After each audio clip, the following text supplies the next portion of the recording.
A common study once determined that human communication is only 7% textual, and that the remaining 93% is made up of body language, facial expressions, gestures, voice tone and inflection, and other nonverbal communication. When people are online using keyboards to put words on a screen, they are relying on an underused 7% of communication skills to relay 100% of their message. People either do not realize this or they choose to ignore it. Some people who communicate in chat rooms, comments, or on social media insist on taking a fraction of a person's persona, that is no more than words on a screen, and make tremendous assumptions about the sender. See, the sender of information has a specific, intended meaning in mind when they go through the effort to communicate with another human. The sender communicates a message and it is received.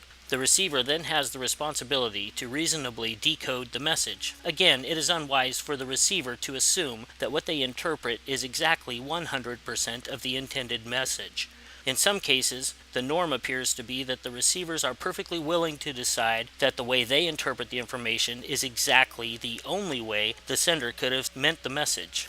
This is a problem if the receiver chooses to accept the message in a negative way without asking the sender questions, or at the very least realize that the first assumption they make probably isn't the correct intended message.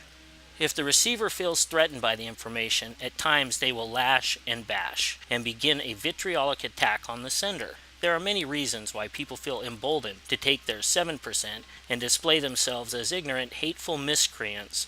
But the bottom line is that communication receivers routinely 1. Make assumptions about the sender's information based on their own narrow personal frame of reference.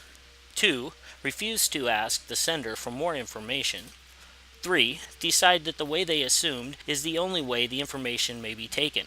Any of these choices only serve to make the receiver a fool. After all, do you ever just walk into a room, hear a bit of a conversation, and then assume the rest about a person based on this minimal amount of information? Is this a smart way to communicate? Does this make sense to you?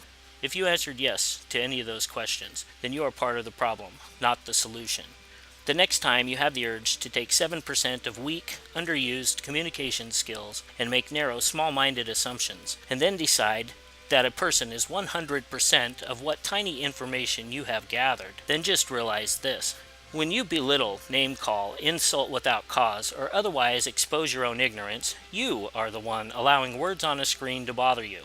Instead of taking the time to either 1. Make other assumptions, it's the least you can do, 2. Offer an intelligent counter viewpoint, or 3. Simply ask the sender of their intent. If your response is to jump on the sender after making your own assumptions, then you are a fool. Yes, you. Quit doing this. You pollute an otherwise intelligent conversation and waste collective time. If you have questions or a differing viewpoint, certainly offer it. If you, however, take 7% and make it 100%, you lose. Not loose, lose. You lose when you are a fool, and others think to themselves, that person has issues. They let words on a screen get to them. Of course, that isn't all we think. I realize that the nonverbal to textual study that is referenced is a bit dated, and that it represents a small sample. But here is something you need to know. More and more studies show that nonverbal to textual ratio may be more like 75% to 25%. This means that 25% is just as insignificant as 7%. Since humans still rely on nonverbal communication 3 times more than textual communication. Ancient Roman philosopher Epictetus is quoted as saying, "We have 2 ears and 1 mouth, so that we can listen twice as much as we speak." This may work with non-textual speech, but I contend that in modern times the saying is closer to, "We have 2 eyes and 10 fingers, so that we may gossip 5 times more than we observe." Combined with anonymity, this approach can lead to a quick downward spiral, which usually ends threads in any number of undignified ways.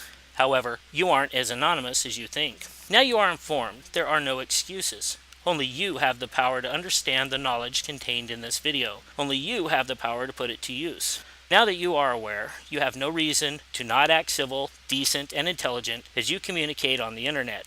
Hopefully, you are mature enough to put this all together and help out the rest of us. Thank you.